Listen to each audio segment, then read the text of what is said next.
I know there's a few people on the call that know me, but for those that a new introduction to me, I'm a clinical nutritionist and a lifestyle medicine specialist. It's not, I guess, what I started out doing when I left school. I started as a chemical engineer, as you can see here.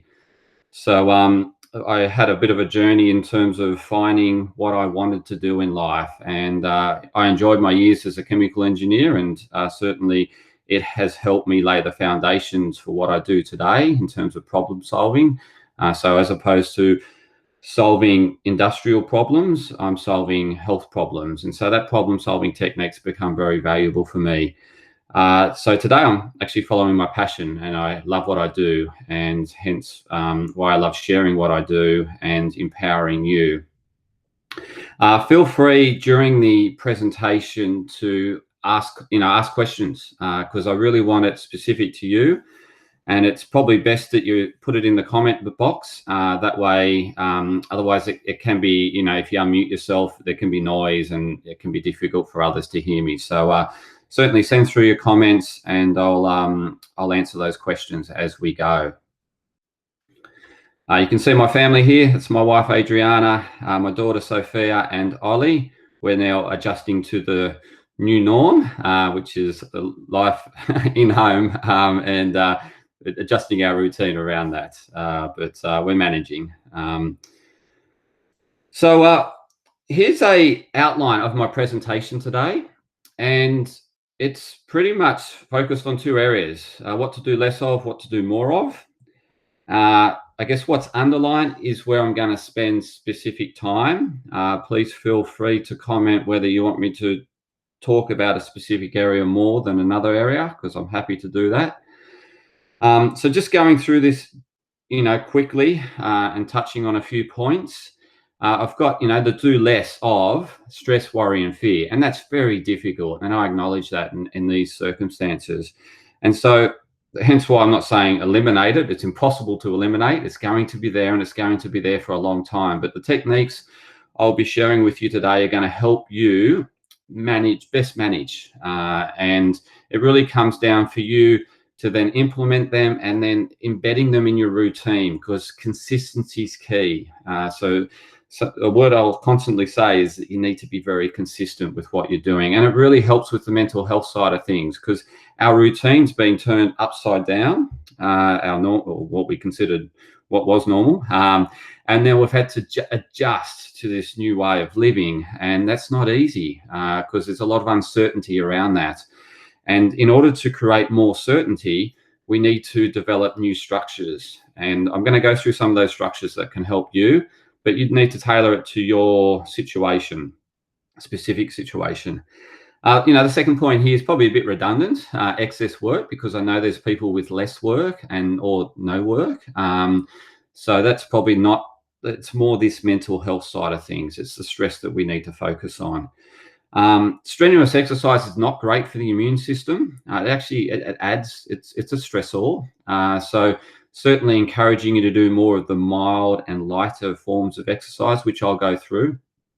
Poor sleep is certainly just going to exacerbate stress in your life. And that's difficult. So I'm going to go through a specific section on sleep and how to optimize it, and some ideas, tips on setting up your routine. So I'll give you some ideas around that, and then you can modify it accordingly.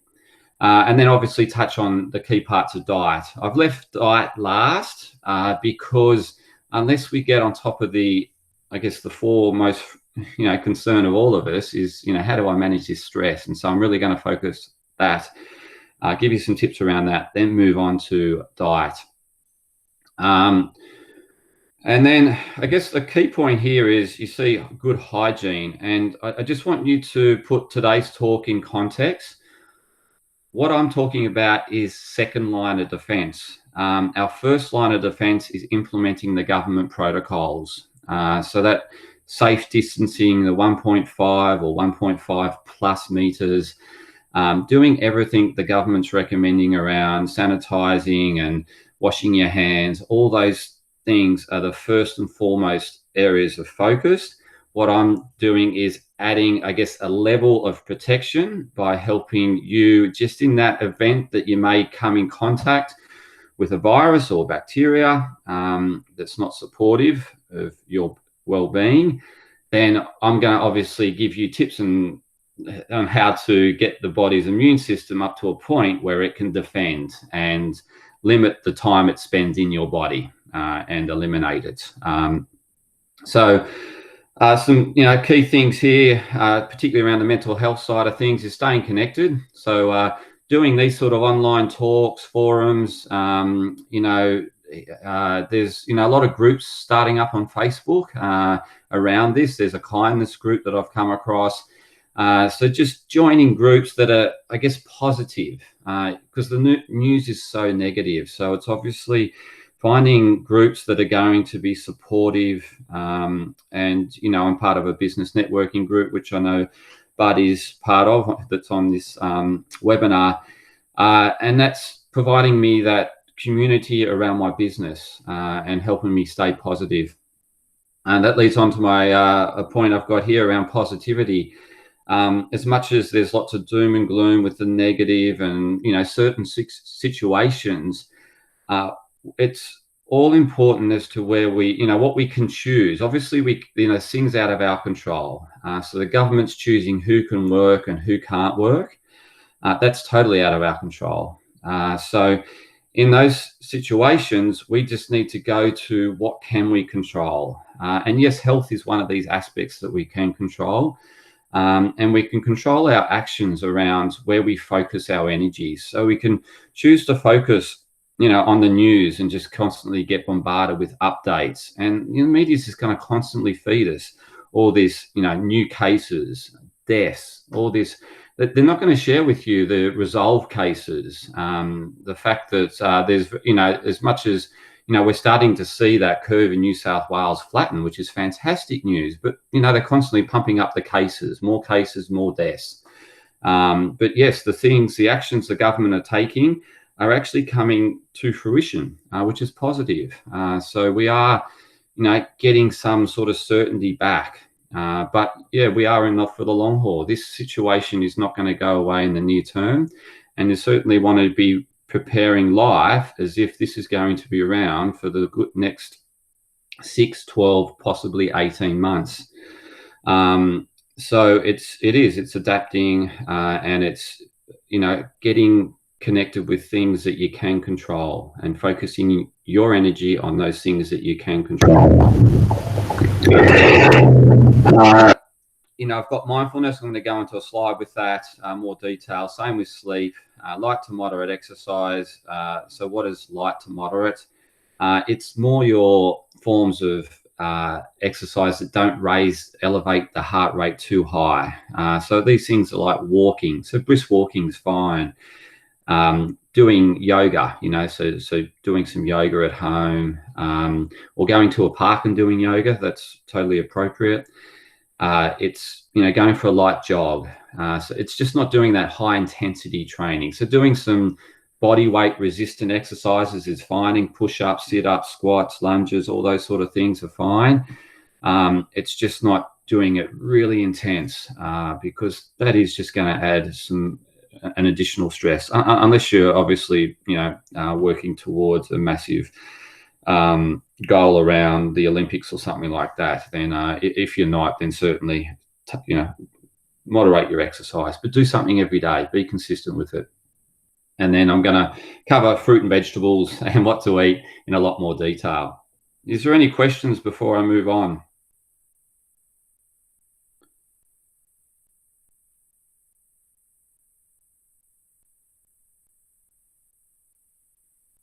Okay, I'll move on. So it's key to find out, like I talked about stress, but there's many forms of stress. So it's not just the COVID-19 stress. Obviously, that's creating a lot of emotional stress. It's fear-inducing. We feel out of control, a lot of uncertainty. So that's a lot of what we'll cover today. But there's obviously other stresses on the body, which I mentioned. Obviously the poor diet, lack of exercise, lack of sleep. And then this one here is sometimes in our control, in particular around this EMFs. So EMFs are emitted from devices such as mobile telephones, your television, screens, any screens, lights, anything that really has electricity plugged into it, and the degree of which that radiation is emitted will depend on frequencies that are emitted. So obviously, turning off your Wi-Fi at night and turning it on to airplane mode is really helpful, because it is just reducing, another stressor. We don't need that additional stress.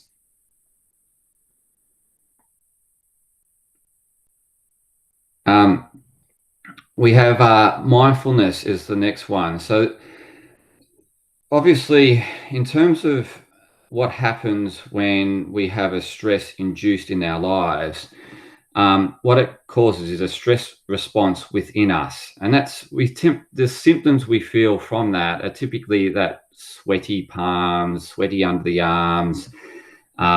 We feel that palpitations, elevated heart rate.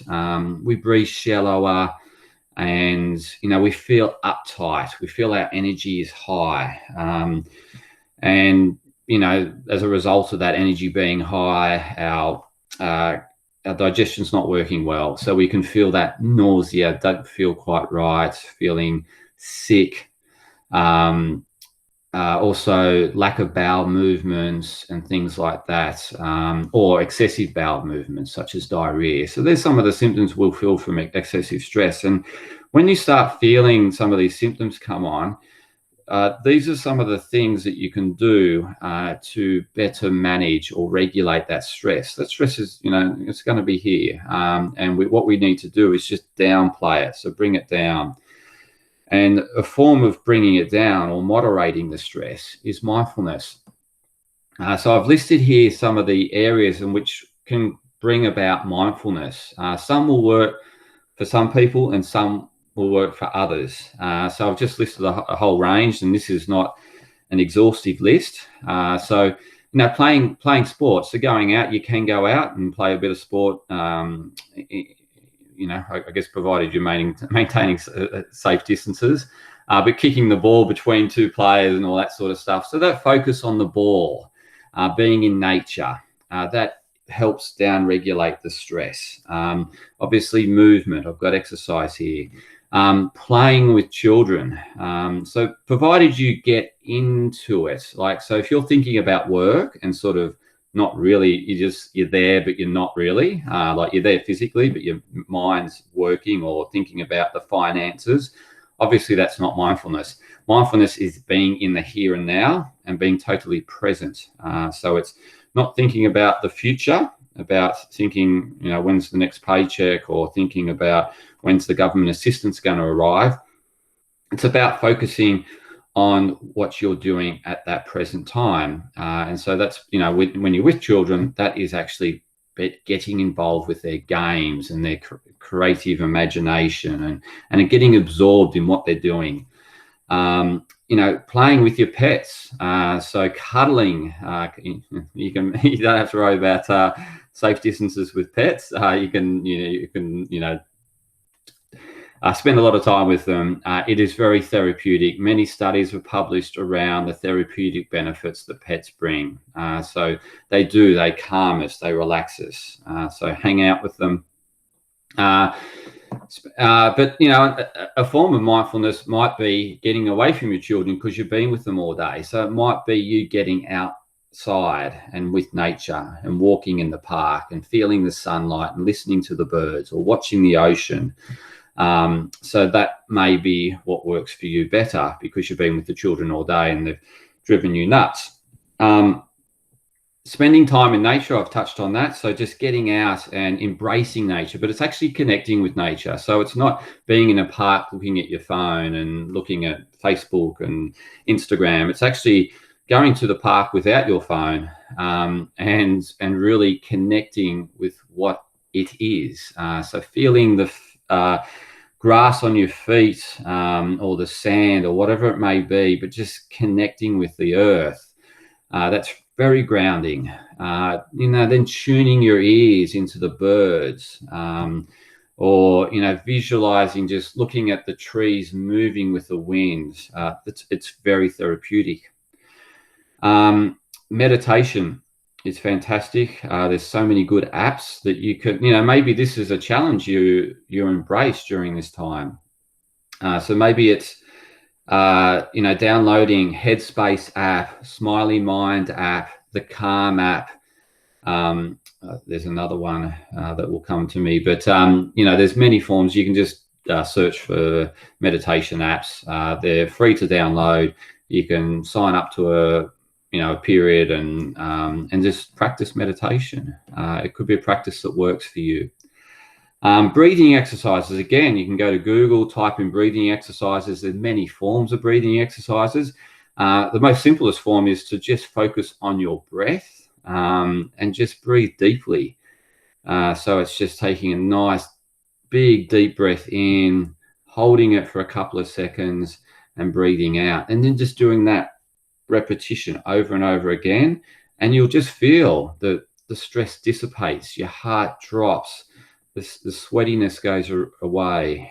So really embracing your breathing exercises. It's the first thing that I do, particularly like about doing a presentation. I can feel some anxiety building up, and so therefore I just take some deep breaths, and it just calms me, like I just did then. That's probably because I'm talking so much, but dancing is another great thing, and this is connecting, I guess you're connecting movement with music, and so you get into the rhythm, the beat, and you're not focusing on anything else. You're just focusing on moving your body with that rhythm. So that's very mindful. It's fantastic. So play your favorite music and get out and dance. There's no one looking. You're in your backyard. So that could be your practice. That could be your mindfulness, and it's movement as well. So it's really good. Is there any questions around mindfulness, or maybe you want to share with everyone what you do? What is your mindfulness activities? Feel free to share that.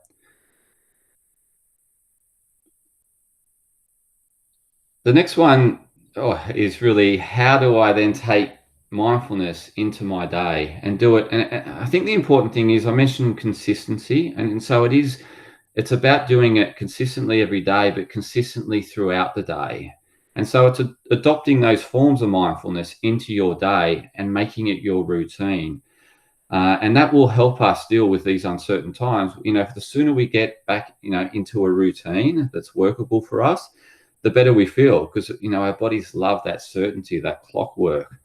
And so what can the mindfulness look like in your day? It could be getting up and embracing that sunlight. And I'm going to talk again about sunlight in the next slide, or when I talk around sleep. The importance of getting morning sunlight is actually telling your body that to start doing daytime functions. So every cell in our body has this circadian clock or rhythm, and it needs to be switched on and off. So we switch it, we tell it that it's nighttime at nighttime when it's dark, and in the morning we tell it it's daytime, and to start doing daytime activities. So like daytime activities for the body, or certainly for the digestive system, is secreting digestive enzymes so you can break down your food. And so this is why, and this, it's also getting out in that sun is starting to stimulate the activity of serotonin production. Serotonin is that mood stabilizing, that I feel okay, I feel good. And we want more of that. And so go out, put your face up to the sun and just feel the rays. You know how good it is when you're down the beach feeling those sun rays. So get some morning sun, and it can just be a light walk around the block, or a run, or getting out to the park and taking your mat and doing some yoga. So incorporating something like that in your morning is fantastic. And then obviously you get back to your day, whether it be helping your kids homeschool, or whether it be study for those that are studying, or whether it be your work. So whatever it might be, you're going to have some stress between that morning session that, the world was great and everything's going well and I feel good and I'm alive. And there's going to be stresses coming in, whatever those stresses might be. It might be the kids, they might be frustrating you. It could be works, demands. It could just be the news. So lunchtime is a great time. I'm just going to check that if I need to accept anyone into this form.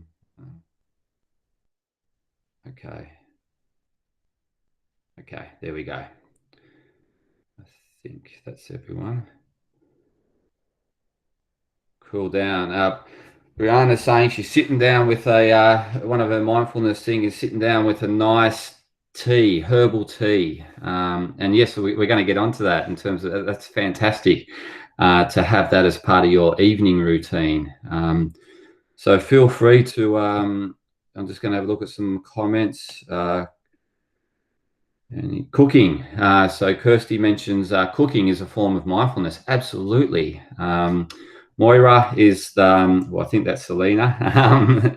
But yeah, Selena's the dogs, the pets. Dog is great. Yeah, but just on the cooking, really just connecting with the food and and the smells and that cooking embraces all our senses. And when our senses are connected, we're in the present moment. We're actually connected with what we're doing.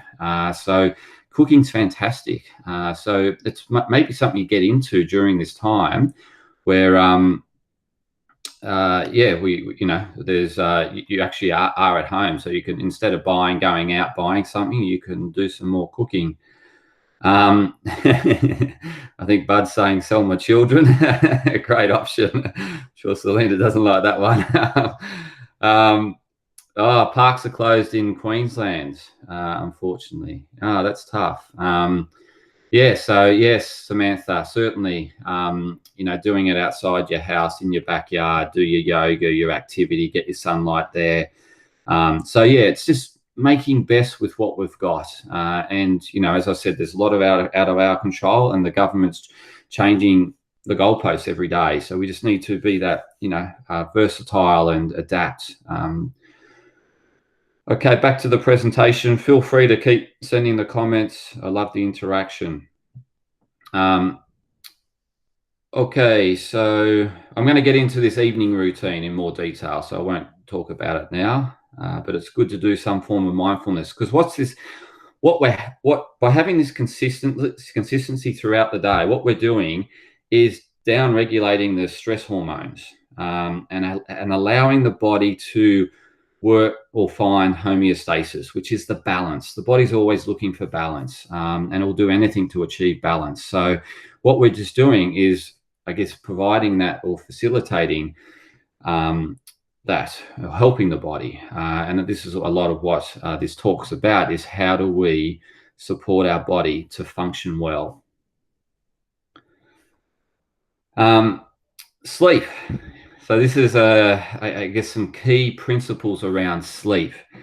So obviously the reason why I had mindfulness first was because if we're doing that throughout the day, it's helping us regulate the stress hormones.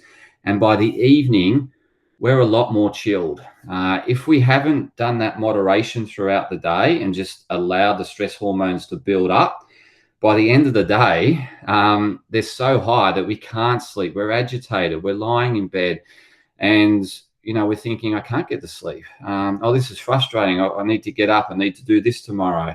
Or I haven't slept for days. I don't want another night of no sleep. So it's important to do those practices throughout the day, such as that mindfulness exercise.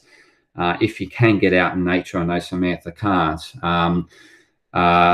But even, playing some nature sounds, maybe when you're outside, stimulating some nature sounds, you can obviously find that on Spotify and play that.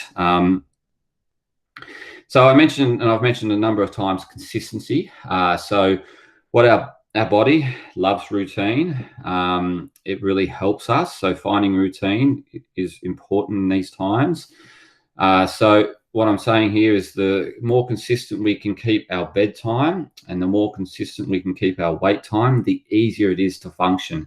Now, there may be an adjustment period going into this. So obviously we may be way out of balance, way out of whack, and there may be an adjustment time and we need to allow for that adjustment. This might be difficult when you're doing shift work, but on the days off when you're not doing shift work, trying to get back to some sort of consistency really helps. Then moving on, I mentioned that morning sun. I've spoken about that, so I don't need to elaborate that on with that anymore. But really important, given that we're stuck inside, it's if you can step out onto your balcony and just get absorbing those rays whenever they're on your balcony, fantastic, or whenever they're focused on your backyard, put that time aside during your day to embrace that sunshine, because it's really going to help the sleep function. And it just helps our mental health. And it helps our immune health. I'm going to get into the immune. You've probably heard of the importance of vitamin D, not only for bone health, but it's essential for immune regulation, immune system function. Just want to see whether that's someone joining. Sorry. Amit,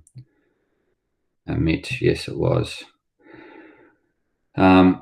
Check the comments at the same time. John, so John swims across the bay. Absolutely. So, John swimming across the bay in terms of his form of getting mindful is fantastic, because he's, I guess, in nature, and he can just focus on getting in the rhythm, finding that rhythm of strokes and breath, and, and getting that right, and feeling the water moving, pushing the water, and you're connecting your senses, and yeah, it's fantastic, particularly outside, because you turn your head and the sun's shining on you. So fantastic, John. Keep it up if you can, whilst you can.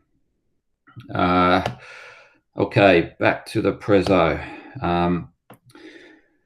Obviously, this is a no-brainer. You're probably aware of it. But, if we're stimulating ourselves during the day, and there's many forms of stimulation, I've touched on all the, reading, getting too involved with social media and all the, media posts and, all the media news. So obviously disconnecting from that, it's important.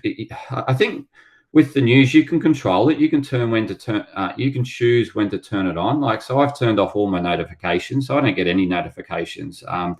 I just check in at a certain time of the day and check emails or check Facebook or check Instagram, but I never get a notification as to when someone's posted something or when someone sent an email, because that's obviously stimulus and I want to be more in control of what I'm doing. So so I've turned off all notifications. It can be really useful.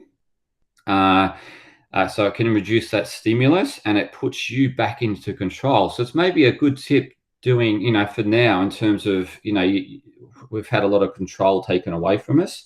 One of the things you can put back into your control is to, when you check into Facebook, when you check into Instagram, when you read a news article, when you get onto email. So, taking that control back is important, and actually just setting aside time and then not doing any more than that time, not getting sucked into that media vortex or the social media vortex. Being able to step away from it is key. It really is. And then, for example, there's a lot of, I think, go to real factual sources. So obviously you're probably aware of the government set up a coronavirus app.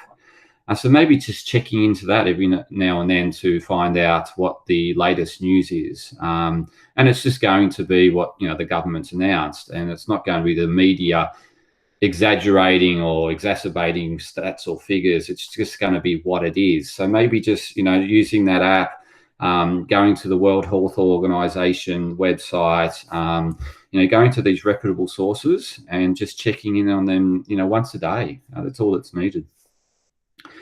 So that's, and coffee is an obvious stimulant during the day, or, excessive caffeine consumption, whether it be Red Bulls or Coca-Cola or whatever it is. It's those things that really boost you. It's obviously, moderating that, and certainly keeping it towards the morning if you need to have it. And certainly we don't want to take away our joys and loves in life. So if you're loving that morning coffee and it's bringing you some sort of comfort in these times, keep having that morning coffee. Absolutely. And I've touched on exercise. Any questions, please, send a comment through, and I'll check in and answer it. So here's what I've sort of formulated as a possible sleep routine that you could embrace, or you could do. Excuse me, I haven't been breathing enough, too much talking. It's essentially you adapting it for your lifestyle and what's going to work for you. Obviously, I know some people on the webinar are those that are parents. Some are single. Some are doing shift work. So it's whatever that you can fit in. But I've just given you some pointers here.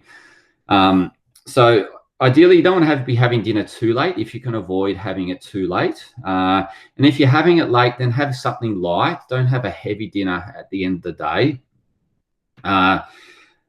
So keep it light, keep it early as possible. And there's a few benefits around this. Obviously, it helps sleep. And secondly, it does reduce inflammation, because the more we can rest our digestive system, the less inflammation we're bringing into our body, and it helps the body just deal with inflammation. And obviously there's a lot of inflammation being caused by the stressors in our lives, which I've touched on. So it's important that you've got a choice here. So, this is something in our control, is when we eat and allowing that time for the digestive system to have a break and relax. So, it's not good eating all throughout the day. And, if you are, because you're stressed, then I suggest you go to some things like mindfulness, those things we talked around mindfulness, or, doing meditations, or connecting with a loved one, someone that makes you laugh or something. But just find different forms rather than binge eat on a thing that, that's not great for you, or just consistently snacking because you're stressed. Look for something else that will bring you some comfort, whether it be, calling a friend, a family member, someone that's not going to be doom and gloom, obviously someone that's going to be bringing some joy and optimism and hope and cheer and laughs. That's the person you want to be calling. So allowing that digestive system a break. And obviously the earlier you eat, the longer the break is between dinner and breakfast. And then obviously allowing breaks between breakfast and lunch, and, not constantly snacking. That will reduce inflammation, help our immune system function better, help our energy levels, help our sleep. So, a lot of what I'm talking about today is managing excessive inflammation. And it's all about getting this balance and helping the body support good function. I remember Brianna, this is one of her mindfulness things, was having a herbal tea, and I think it was in her backyard. Herbal tea in the evenings, fantastic after a meal. So, like a chamomile tea, something that's, lemon balm, some sort of, a tea, lavender, all those sort of things are very, relaxing. So they're helping the body unwind, and helping the body regulate that stress, bringing it down so that we can get a good night's sleep. And then, obviously after dinner, it's relaxing. You don't want to be jumping into work or activity, because obviously you need to allow the body some time to digest that food and work on it. When we're stressed, what happens is the blood is reduced in terms of what goes to digestive function. More blood goes to our muscles, our breathing, our heart, our vital organs essentially, and less to the digestive function. Less energy goes to the immune system. So it's it's important to have that relaxation to allow the digestion to take place, allow us to assimilate those nutrients. And I'm going to go into some of the key nutrients shortly coming up for immune health, for, lowering the inflammation. I've got what's your favorite show. So this is light shows. This is not, embracing the news, not watching the news at all. It's probably a better thing. Not watching a current affair. It's all sensationalized, 60 minutes, all sensationalized stuff. It is just, watching your favorite show, some sitcom, light comedy, bit of drama if you love drama, or reading your favorite book, a novel that will take you away from what's going on. So it could be science fiction, whatever's going to take you away from what's going on. So yeah, doing a bit of that, that's going to help with relaxing. I've got here, this is when we want to start thinking about reducing the lighting. So obviously you've done your TV watching. Now it's time to flick the TV off, not get hooked on Netflix. Again, it requires discipline, consistency. So here we want to start reducing the lighting, because what we're doing now is we're telling the cells it's now nighttime and start doing night functions. And a cellular night function is starting to, produce our sleep hormone, melatonin. So in order for melatonin to be produced, we need darkness. So the more stimulus we've got coming in terms of lighting, you're not telling the body it's nighttime. You're telling the body it's daytime, and keep doing day functions. So reducing the lighting, turning lamps on and turning off the bright fluorescent lights. Lighting some candles can be fantastic. So getting back to that sort of camping feeling. So just having candles strategically placed throughout the house. And there's therapy in just looking at a candle burn. You can do a candle meditation, and that's just looking at the flame essentially, and just focusing all your senses on that flame in terms of what it looks like. So focusing your eyes on the flame, what smells coming out of that candle. So the candle could be a fragrance candle, so it could be a certain fragrance. So tuning your nose into the fragrance. And then hearing, if there's nothing else playing, then it's just tuning into, can you hear that wax melting or the flame flickering? Or the other thing is to then turn on the relaxing music. So the relaxing music is what calms you. It's not what excites you up. That's what you play at the start of the day. At the end of the day, it's relaxing. So for me, it's nature sounds, it's waterfalls, it's birds, it's just nature. I love it. Waves breaking. So that's the music I play with the dim lights.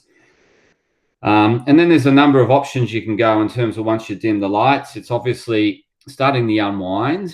So you're still going to have thoughts racing around. That's normal. What you haven't done, or some things you want to get onto tomorrow, all those sort of things, but start jotting it down on paper. Also keen, whilst I go through this, is some sharing with the group, just comment on some of the things that you do in terms of your sleep routine that are helpful for you, because it may be helpful for someone else. So please share on that comment boxes, as to what you do, what helps you wind down, how do you get a good night's sleep.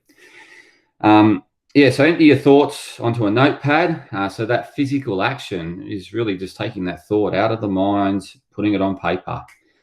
It's sitting there on paper. You don't need to worry about it anymore. It's something you can get to tomorrow. It's written down. It's it's written in stone, is what they used to say. But it's out of your mind. And also feelings. So just you could do a little journal as to how you're feeling. It's good to get those feelings out. If you haven't been able to express that to a loved one or someone that cares during the day. So if you live alone, so this can be good. Just journaling your feelings and putting them on paper. And then you don't want to finish on, obviously, the feelings, because they might not be great. It's then finishing on gratitude, the things that you're grateful for. So that phone call where a family member's just rung to check in and say hi and how you're doing, can I help? Or, whether it be a government grant or government assistance, or whether your bank's, giving you granted you mortgage relief, or, whatever it may be, just being grateful for the good that's happening. So really want to finish on those positive thoughts, the good in the world, those gestures that people have done, those smiles, those whatever it might, it could be very small, but if we focus on that, then that's going to just bring positive feelings, hormones, emotions, and we can rest on that and sleep on that. Obviously, we can't sleep on the worry and the uncertainty. Another good thing could be, jumping into a bath, putting Epsom salts in there. Epsom salts is a magnesium sulfate salts you can buy from the supermarket. Some essential oils, so lavender oils. You can get these nighttime, dream time essential oils from the health food store. Putting a few drops in the water and just lying there listening to your relaxing music. You may do some reading if that works for you in the bath, or just lying there and relaxing. And then obviously by doing this sort of routine and allowing, I allow for at least an hour for my wind down routine. So you need to allow a good period of time to wind down. And then, by the time you do this wind down, you actually start feeling sleepy. So part of my nighttime routine is, that's when I shower or bath. And so I come out of that, I guess my muscles are warm. And so what I do is some stretching, some light stretching, or I do some self-massage.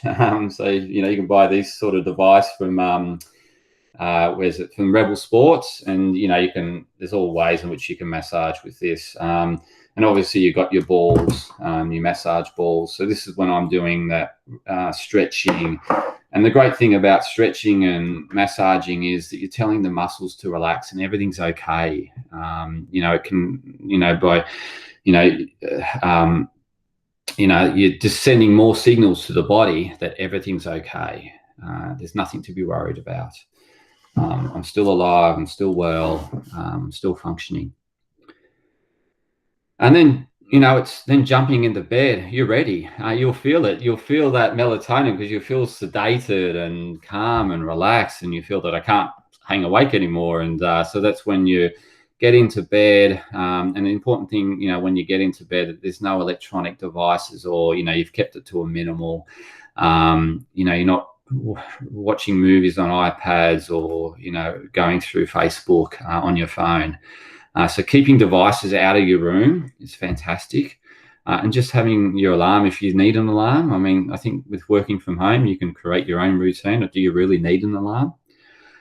So yeah, just maybe start thinking about your routine, your nightly routine, to help your sleep.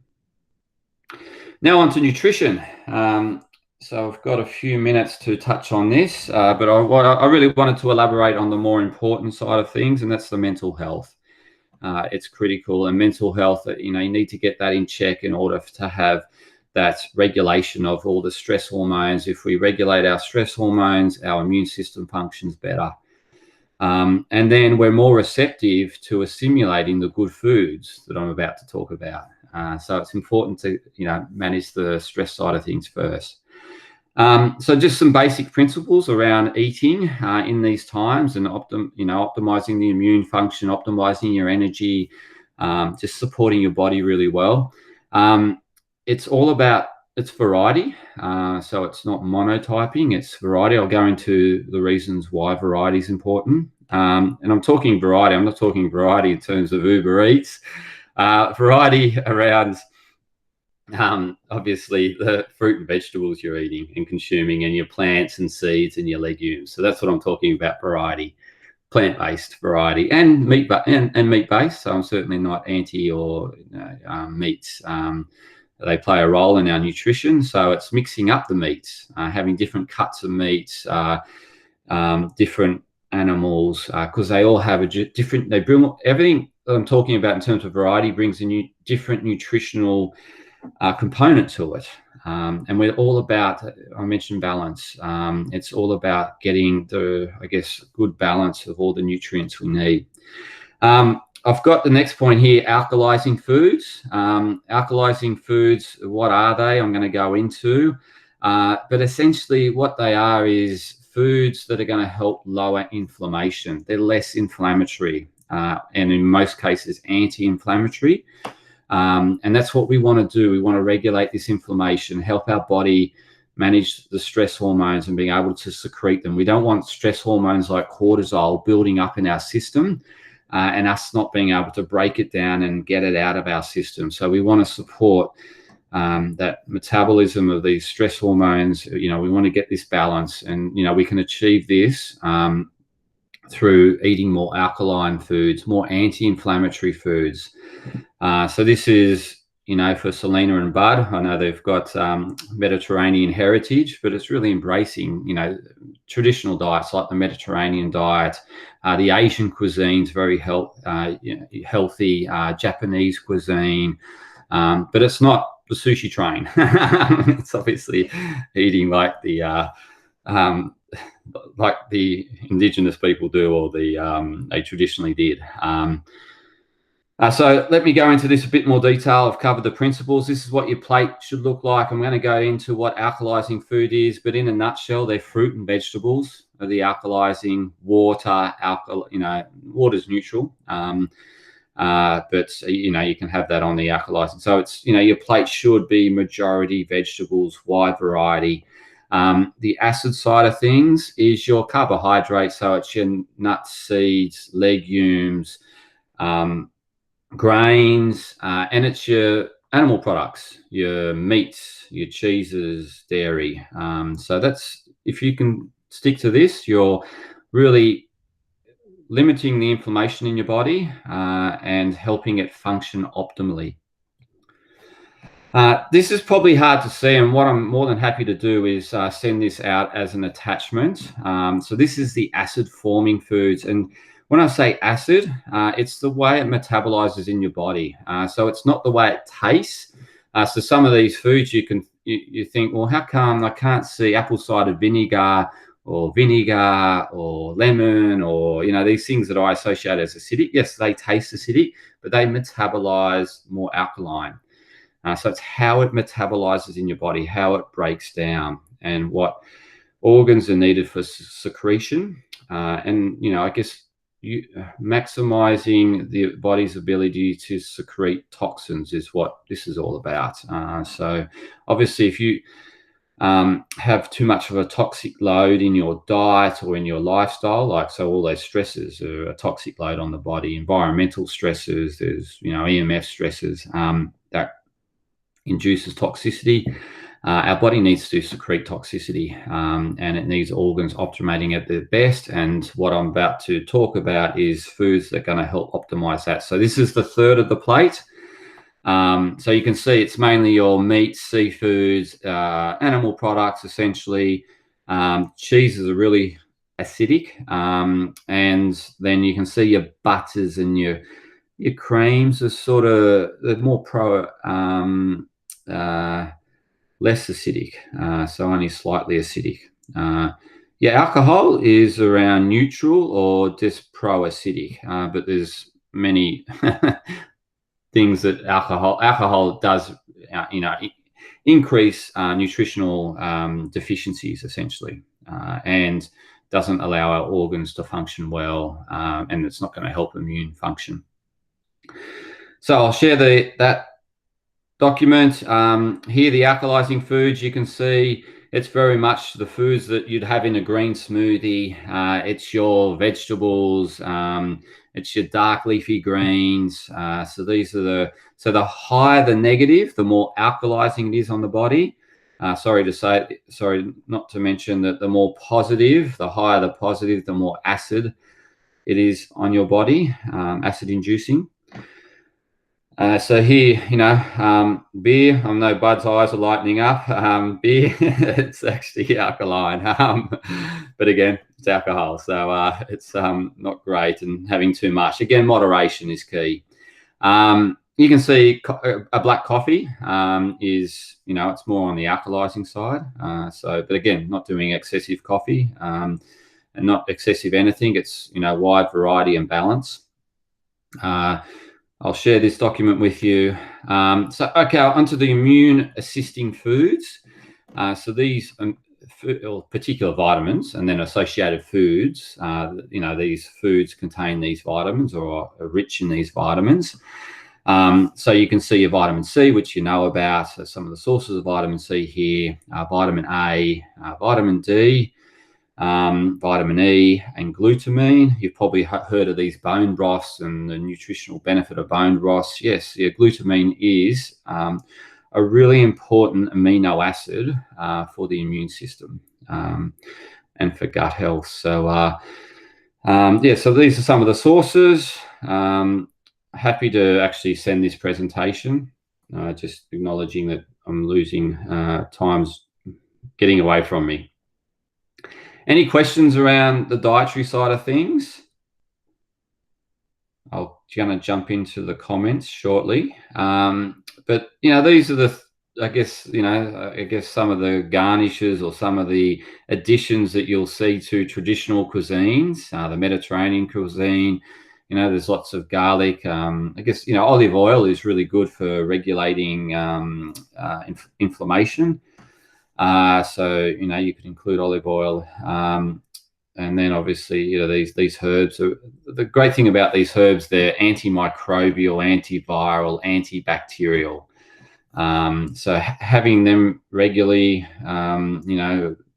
is really helpful. And then, some of the key mushrooms, shiitake mushrooms, reishi mushrooms, these all contain active constituents that help either stimulate the immune system or help modulate it, regulate the immune system. So when there's too much inflammation, we certainly want to be doing the more modulating behavior. If our immune system's not working well, then we want to stimulate it. Garlic and onions, very antimicrobial, antiviral. There's traditions around, eating raw garlic and things like that. And yes, you can do that at home because you're not breathing on anyone. You're not going to work. You're not stinking out the office. So you can start having a bit of raw garlic if you like that. It won't hurt. It's only going to be beneficial. Again, not too much. Balance, again, is key. Let's touch about, I wanted to get onto variety and why variety is important. Variety is important for not only getting a good variety of vitamins, minerals, the micronutrients into our diet, the phytochemicals, all these anti-inflammatory constituents. Yes, that's variety will bring that, but it'll also bring great variety to our gut health. So you've probably all heard about the gut health, how gut affects our mental health, gut affects our immune health, gut affects the skin, and it has all these connections. It affects our liver, all our immune health. It affects, there's a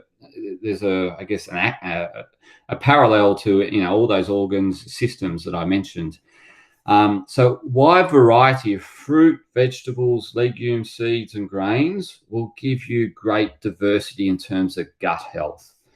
So having, diversity in grains, mixing up your grains, if you're not, obviously celiac.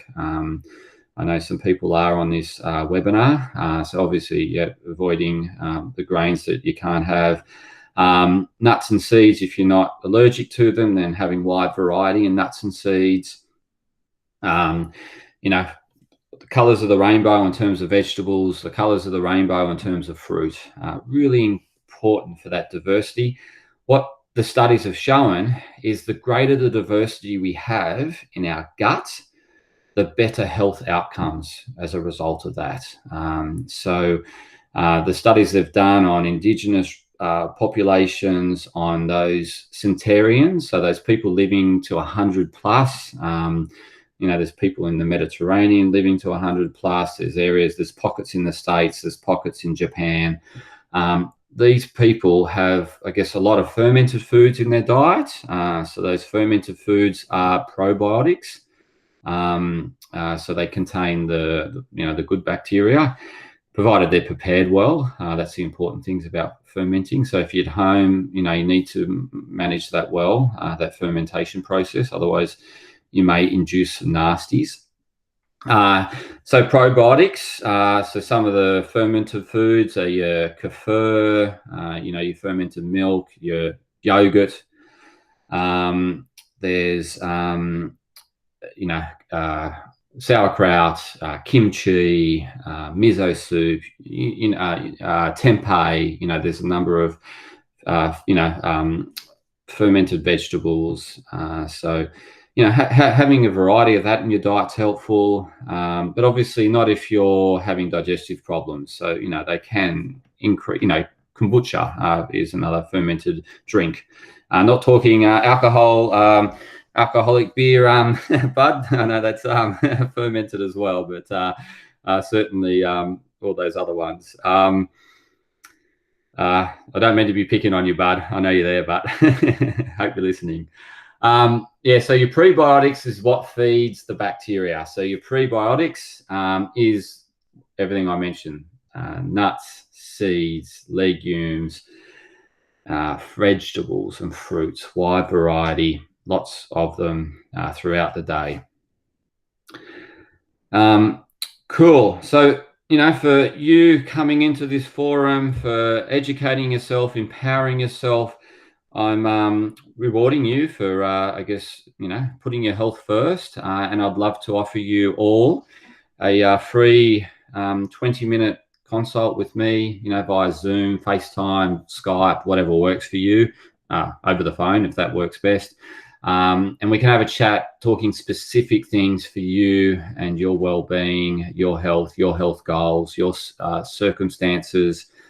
So please take me up on that. You all have my email, so just email me. Say, yes, Anthony, I'd like to book in. How do we go forward? And I'll book you in for a free 20-minute session. So that's open to everyone that's joined. I've also got a 21-day challenge. So if you're bored at home and you don't want to have to go out to the shops, you don't want to have to cook, you want to eat healthy foods, and you want to, restart your health, improve detoxification, getting the toxins out. You want to be more vital, more energetic, better sleep, weight loss, absolutely. So this program is very anti-inflammatory. It's everything that I've spoken about, very alkalizing. So I'll send these details too with the alkalizing acid foods. So you have, some details around this 21-day challenge. For joining today, you get 10% off that, and you can bring a friend and they can get 10% off. So that's for me. This is how you can connect with me going forward. I'd love your feedback from today's session, whether you dump it into the comment section. I'm going to get to those comments now and answer your questions. Thanks for hanging in there. I know I've gone over, but I'm going to address your comments first before dialing out. And feel free to email me. You have that email address. You can contact me via these social media platforms. Give me feedback, connect with me, follow, all that stuff. So let me get to the comments. Back to the comment section. Sorry, John, you dropped out, but you're back now. Okay, I'm just going to check the comments. I want to answer any of your questions you had. Okay, so yep, that's all the mindfulness stuff.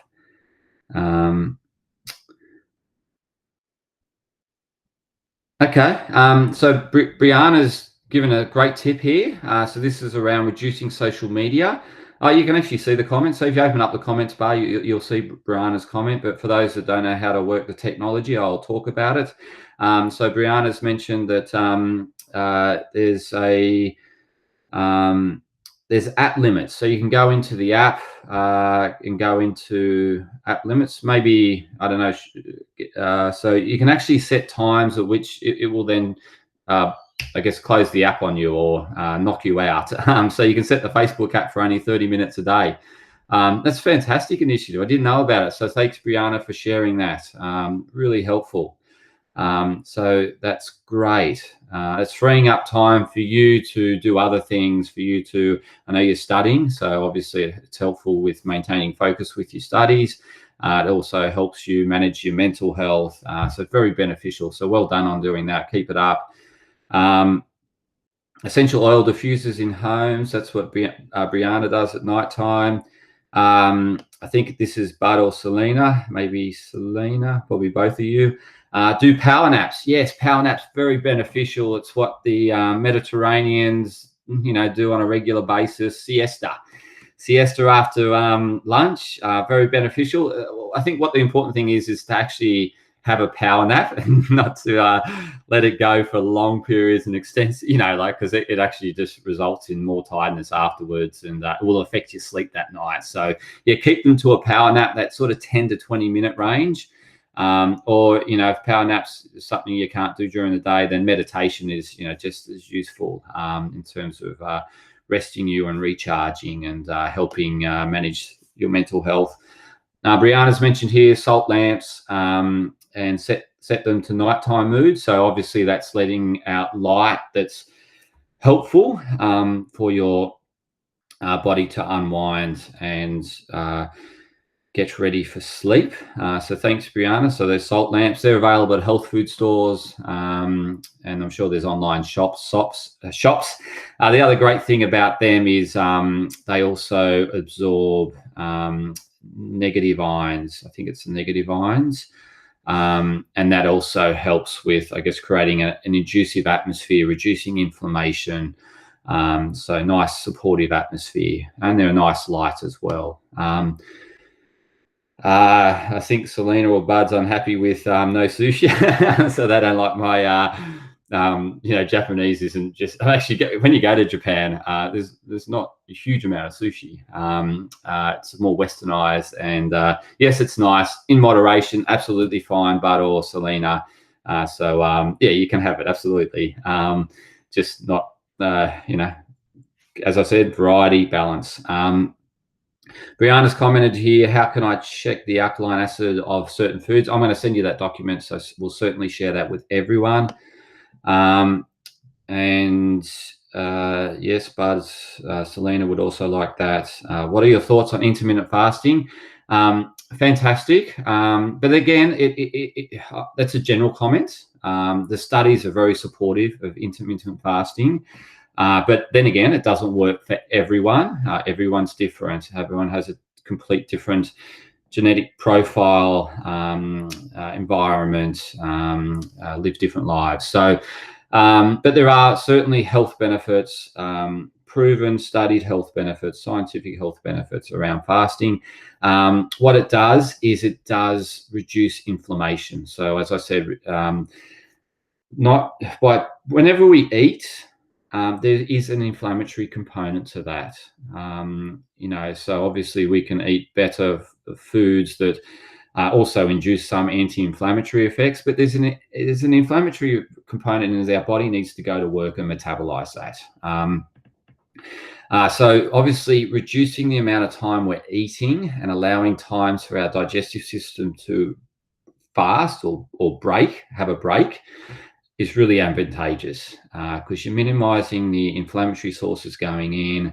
You're allowing your body to, when there's, I guess, the inflammation's managed within the body, it can then repair itself. So whilst there's a lot of inflammation, there's lots of fire essentially, and our body's not being able to do functions such as repair, rejuvenation, and they're critical in terms of preventing these chronic diseases, and these things that we don't like to talk about, such as cancer and cardiovascular disease and things like that. So certainly moderating inflammation is fantastic, and intermittent fasting is one of these ways, as well as the alkalizing, managing that plate. So it's only a third acidic, a third, 2/3 alkaline. That will really help the body in terms of pH regulation. So that's your hydrogen ion, if you remember your chemistry days, or in simple terms, it's just allowing your body to balance, maintain homeostasis, balance, and it's not then. So yes, our body can live in an acidic state, but what it does to buffer that acidity to balance or find homeostasis, it will leach minerals from bones. And that's why in the Western world, highly acidic diets, we have a lot high rates of osteoporosis, because we're just leaching minerals from bones. Our bone health is decaying. We don't have good bone density. So if you want to avoid that, eat out heaps of alkalizing foods. But then again, you still need these acidic forming foods because protein's an essential macronutrient. So you do need your proteins. So don't go complete alkalizing. You do need those acidic forming foods because they're your proteins, they're your carbohydrates. Excuse me, I haven't breathed. I haven't taken a breath. I'm talking. So Lena and Bud say thanks. So yeah, thanks for joining. And can't find app limits in settings. Okay. Can find apps. Oh, okay. So sorry. I misread that. Brianna's saying you can find the app limits within the settings, and I assume that's the settings function of the app itself that allows a restriction of the time you spend on it. So thanks, Brianna. Thanks for sharing that. And thanks everyone for joining. Really appreciate it. If you have any more comments, you can email me. You've all got my contact details. Reach out, have our 20-minute session. Really loved today's session, so thanks for joining. And I'm also recording this, so I'm going to send out the live recording if you'd like to watch a replay or if you want to share it with someone. So please feel free to share it with someone. And over and out, and thanks for joining. Stay well, keep upbeat. There is light at the end of the tunnel. Things are starting to improve subtly. There's still a way to go, but it is, maintaining what you can control, focusing on what you can control, finding a routine, doing that, and taking each day as it comes. Don't get too far ahead of yourself. Take care, stay well, and until next time, we'll see you then and hope to hear from you. Bye.